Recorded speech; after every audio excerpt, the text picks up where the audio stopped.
Do you think abortion is wrong?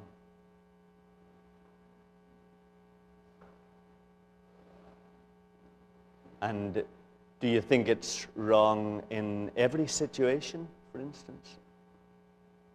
Would it be wrong in the case of a mother who had genetically inherited insanity and would therefore be bound to pass it on to her children? Like you remember that lady in Faribault, there was a family there who for several generations had simply passed the insanity on from generation to generation. Now, would it be wrong in the case of, say, a 13-year-old girl who had been gang raped? Would abortion be wrong for her? Now, would it be wrong for another young woman who just got herself into trouble and the guy wouldn't marry her? Would abortion be wrong for her? Or would it be wrong for a mother whose life is threatened?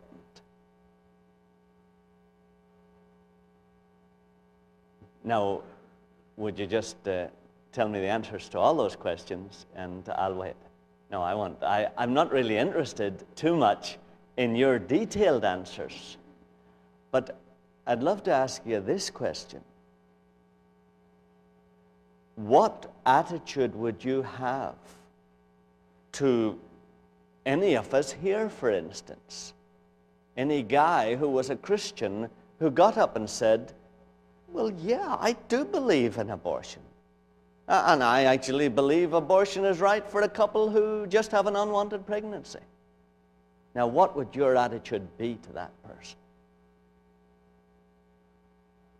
Would you say, well, I mean, that little fetus inside that mother's womb is a human being. And so if he says that, he believes in murder. He believes in killing a human being. Now, what if he replies and says, no, I don't believe that little fetus is a human being, and therefore I don't think I'm believing in murder? Well, then maybe you say, but it is. I mean, all the Catholic theologians, many medical authorities say that it is even the shape of a little human being, and certainly has many of the capacities of an adult human being in embryonic form. So it is a human being.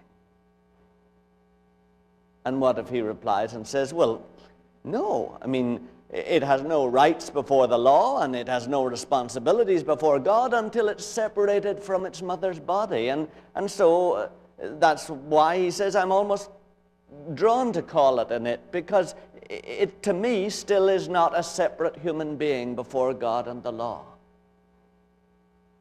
And then you reply, no, I mean, it's a shame even to call it it. It's a he or a she. We can even tell the sex of the child in certain situations. No, it is. That little human being inside there has rights of its own, and if you kill it or you stop its birth, then you're destroying life. Now, what if the other person says, look, I believe in Jesus, I believe in God, but I do think that this is open to question. I think different people have different views. Some medical authorities wouldn't treat it as a normal human being. And so I really think that I'm not reinforcing murder. I'm simply saying that this woman has the right to determine what happens to her own body. And then you reply and say, no, she hasn't that right. She hasn't the right to kill a human being. And he says, but she doesn't believe it's a human being. So she doesn't believe that it's murder. She believes she has the right to control her own body. Now, do you have a tendency to say, well, look, anybody knows that this little fetus is a human being. Anybody who's thinking straight knows that abortion is wrong. Now, either you're not thinking straight or you're not a Christian. Now, loved ones, I do believe that there's even deeper truth than the obvious one in what God says to us this morning in that kind of context. Now, maybe you'd like to look at it. His Word. And I do believe that it speaks not only to that situation, but to something deeper in our own relationship with Him. It's Romans 14 and verse 3. And it's page 988 in that Revised Standard Version. 988. And Romans 14 and verse 3.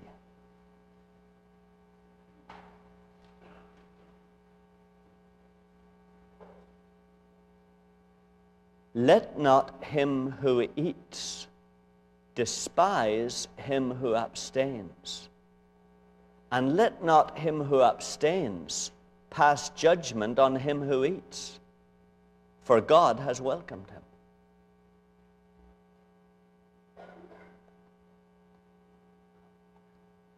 And you may say, well, what has dietary fads to do with abortion? What has that got to do with what we've just been talking about? Well, the fact is, it's not just a dietary fad. God speaks a lot in His Word about this whole question of eating meat and eating vegetables. And you might say, well, I don't see why would a Christian ever even dream of being a vegetarian. Well, I'll show you why they would. It's in Genesis 1 and verse 30. Genesis 1 and verse 30.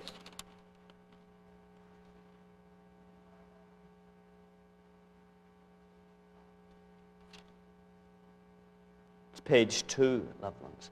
Genesis 1 and 30.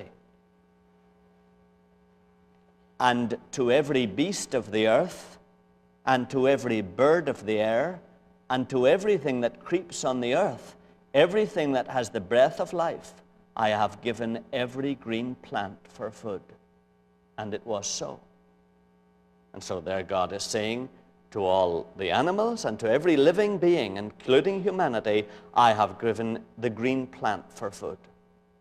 And you may say, well, that settles it. I mean, we should all be vegetarians.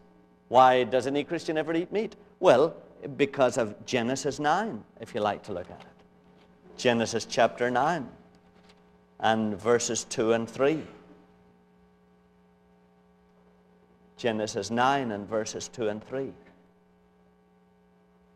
The fear of you and the dread of you shall be upon every beast of the earth, and upon every bird of the air, upon everything that creeps on the ground, and all the fish of the sea. Into your hand they are delivered. Every moving thing that lives shall be food for you.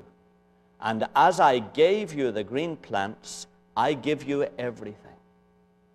And so there God is saying, you can eat animals and eat the flesh that you find in animals. You can eat meat. And you may say, well, that's it. That's why I eat meat, you see. Well, yeah, but I'd ask you, why don't you eat kosher meat? Because look at the next verse. And Genesis 9 and 4. Only you shall not eat flesh with its life, that is its blood. So now why do you eat meat out of which the blood has not been drained? And then you reply, well, I mean, Jesus, by His death, abolished all those ritual laws. And so we are freed from that. And you remember Paul says that all things are clean. And that's why we believe we are not tied to what was primarily a ritualistic law. Now, do you see the relevance of it? God is saying to us this morning, I've spoken about murder in my word, and I've spoken a lot about eating meat and not eating meat. Now, I haven't mentioned abortion, but even though I've said so much about eating meat, yet I say this to you. And you remember His words. Let not him who eats despise him who abstains, and let not him who abstains pass judgment on him who eats, for God has welcomed him. And God says, despite the fact that I've said many things about eating meat and not eating meat, yet I tell you as my children, do not despise somebody else who says they're a brother and a Christian, do not look down on them because they have a different view of eating meat to what you have.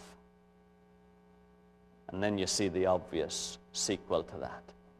If that's the situation with eating meat, about which his word says so much, let it be particularly the situation in regard to these modern issues that we have. In other words, let's get ourselves into this position where we despise those who don't take the same view on nuclear disarmament as we do, who don't take the same view of abortion as we do, who don't take the same view of war as we do. Let not him who eats despise him who abstains, for God welcomes him. Now, loved ones, why is it so important to have that attitude of love to one another? Well, not just to keep us all together, not just to maintain unity, not even just because it's intelligent to do it, but there's a deeper reason. It is wrong to judge the authenticity of a person's Christian faith by what they say they believe, just as much as it's wrong to judge the authenticity of their Christian faith by the things that they do or don't do. Because the Christian faith is not simply concerned with the facts you believe, or with the things you do, or the things you don't do. The Christian faith that brings us into a relationship with our Creator is deeper than that. And that's why I'd love us to think about this morning. Because I think it's very fashionable today to identify our relationship with God with certain views of things, or certain practices or habits in our lives. And so our idea of Christian faith is getting more and more shallow and more superficial as the years go on. And of course, this always happens. At the end of some kind of movement in society, the things that people were concerned about become very coarse and become very superficial. And they separate themselves into categories. And it ends up and dissipates in a series of different views and different habits. And Christianity and the faith that brings us close to God is deeper than